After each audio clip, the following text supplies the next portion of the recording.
আমাদের চিঠিতে লিখছে, আমরা সেই চিঠির পূর্ণ ব্যাখ্যা দিয়েছি। তার মধ্যে দেখেন 22টি জেলার তথ্য তারা তদন্ত করেছে, 2টি পায়নি। আমরা তো দিছি 34টি জেলার তথ্য। ওনারা 34টি করলে তো মানে হলো 32টি পেয়ে যেত। ওনারা 34টা করেননি কেন? তাই না? এটা তো আমাদের উপর জুলুম করতেছে। 308টা কমিটি দিছি, উনি 36টা করলো একবার, 82টা করলো একবার, সেগুলো স্থগিত করলো, পরে 66। উনি তো একবারও সব জায়গায় গেলেনই না। আমার কাছে প্রমাণ আছে, না গিয়েই বলতেছে আমার বাসায় বিয়ের কাজ, পরিবার ব্যস্ত, আপনি একটু আমার তদন্তের ফাইলটা মেইলে দিয়ে দেন, আমি ওকে লিখে দিচ্ছি, কাউকে কিছু বললেন না। এই যে মেইলে পাঠাইলাম, সেটা তদন্ত করতে আসলোই না। এটা কি, এটা ক্রাইম নাকি ভালো কাজ বলেন? তাই না? অবশ্যই আছে। আমি প্রকাশ করিনি, আমি মুখ দিয়ে বলছি। আপনি এগুলো আছে আমাদের না, আপনি হলো এটা আমার কাছ থেকে নিয়ে নেবেন, শেষে নিয়ে নেবেন, সমস্যা নাই। তো এই সামগ্রিক ব্যবস্থাপনায় দেখেন, এই ইসি আপনি বলছেন শর্ত পূরণ না করলে চাপ দিয়ে নিচ্ছি। হ্যাঁ, খুব ভালো বলছে। এই ইসি মান্না ভাইকে নিবন্ধন দেয়নি, কোর্টে যায় প্রমাণ করে আনতে হয়েছে। এই ইসি সাকিব ভাইরে নিবন্ধন দেয়নি, কোর্ট থেকে গিয়ে করে আনতে হয়েছে। এই ইসি এবি পার্টিকে নিবন্ধন দেয়নি, কোর্ট থেকে গিয়ে করে আনতে হয়েছে। আমার প্রশ্ন হলো, এই যে নূর এবি পার্টি যারা তাদের 2 দিন আগে রিপাবলিকান পার্টিকে দিল, তাদের শুধুমাত্র একটা মাত্র কেন্দ্রীয় অফিস। এই ইসি এতগুলো দলকে নিবন্ধন দিল না, রিফিউজ করলো, কিসের জন্য? শর্ত পূরণ করার জন্য। আর তারা গেল কোথায়? কোর্টে। তাদের জন্য কোর্টে দেওয়ার জন্য সময় ছিল, তাই তারা কোর্টে দেয় নিয়ে আসছে।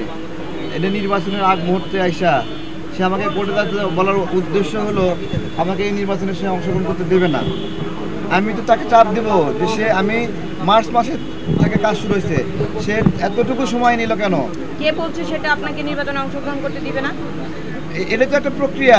আমি যদি না পাই নিবন্ধন, আমি নির্বাচনে অংশগ্রহণ করবো কিভাবে? আমি আমার দলের লোকেরা কিভাবে পার্টিসিপেট করবে? এখানে মার্চ মাসে দিলাম, পুরো 2টা মাস ফাইল ধরে নাই তারা। কেন ফাইল ধরে নাই? এনসিপিদের আবেদনের সময় বাড়াতে হবে, তাদের সময়, তাদের চাইতে অনুযায়ী সময়টা বাড়াই দিল।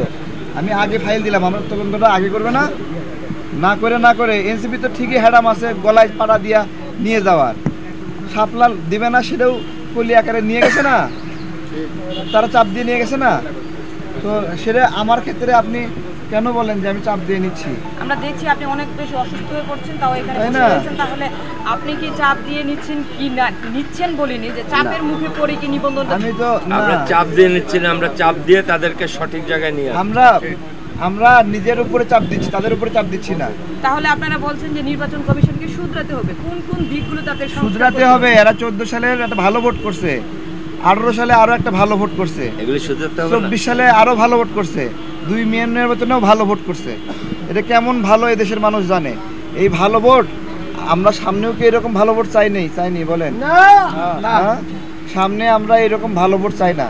তাহলে সেই ভালো ভোট না হওয়ার জন্য এই ভালো মানুষগুলোকে একটু কামারের দোকানে পাঠাইতে হবে, গিয়ে এগুলোকে ধারালো বানায় আনতে হবে। প্রয়োজনীয়তা আমাদের দিয়েছে, আমরা সবগুলি পরিপূর্ণভাবে তাদের কাছে জমা দিয়েছি। কাজেই তাদের উচিত আমাদের প্রতি সুবিচার করা। তারা এখন যেটা করছেন সেটা একদম সম্পূর্ণ অসম্পূর্ণ একটা তদন্তের ফলাফলের উপরে তারা কারো দ্বারা নির্দেশিত হয়ে আমাদের সাথে এই ধরনের আচরণ করছেন বলে আমরা মনে করি। আমরা চাই তাদের মানবতাবোধ জেগে উঠুক। আমরা চাই বিপ্লবী তারেক ভাইয়ের প্রতি এবং আমজনতার দলের প্রতি বিপ্লবের সময় যে অবদান আমরা রেখেছি সেটার প্রতি যথাযোগ্য মর্যাদা দেখিয়ে এই বিপ্লবের স্পিরিট নির্বাচন কমিশনের ভিতরে ঢুকতে পেরেছে এবং বর্তমান নির্বাচন কমিশনাররা আওয়ামী লীগ আমলের নির্বাচন কমিশনের ছায়া না, এটা প্রমাণিত করতে তারা এগিয়ে আসবেন। ধন্যবাদ। আচ্ছা, আমি আপনার প্রশ্নটা বলি। আপনি বলছেন